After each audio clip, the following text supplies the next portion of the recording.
ये रिश्ता फूलों की सेज नहीं होता। असल में पहली रात की जो फूलों की सेज है ना, दुल्हन के जहन में तो वही होती नहीं तो वो तो जिंदगी को ऐसे ही देखती है कि आइंदा भी ये फूलों की सेज रहेगी। तो बहरहाल मुझे लगता है कि हमारी जो शादी की तकारीब हैं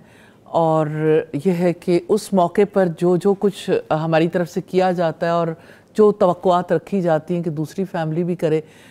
मुझे लगता है उसको जो है ना सिला रहमी के साथ और रिश्तों के साथ इसमें कोई तवाज़ुन कायम करने की ज़रूरत है। बहुत ज़्यादा ज़रूरत है कि आप एक दफ़ा जो है वो किसी एक फंक्शन के लिए तो इस कदर ज़्यादा अपनी ज़िंदगी में कमाया हुआ माल सब कुछ आप झोंक दें एक फंक्शन पे जी। और आपकी ज़िंदगी जो बच्ची के ऊपर और बच्ची के घर वालों पे जो प्रेशर होता है, बहरहाल ये एक अलग मौजू है जिस पे यकीनन हम एक अलग निशिस्त करेंगे, लेकिन एक बच्ची से एक्सपेक्ट किया जाता है कि वो अगलों का पूरा घर भी ला के भरेगी, अगलों के बिगड़े हुए बेटे को भी संभालेगी, अगलों का मतलब ये भी तो एक ओवर एक्सपेक्टेशंस है। बहू का एक ये किरदार भी है कि माँ तो तरबियत बच्चों की करने में किसी हद तक कामयाब हुई, कभी नहीं भी कामयाब हुई। हमारे यहाँ पे जितना नखट्टू और जितना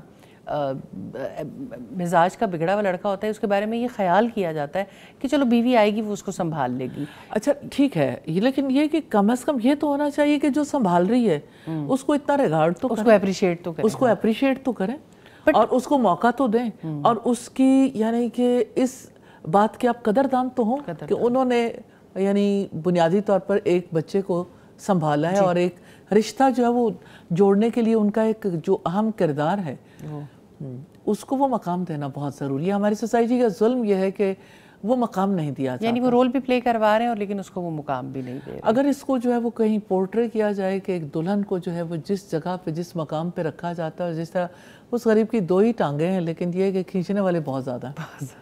तो उसका वो अपने मकाम पे रहना मुमकिन नहीं होता। लेकिन इसका ये मतलब नहीं है कि अच्छे लोग मौजूद नहीं होते और ये है कि यानी ये कोई लानी हल मसला है।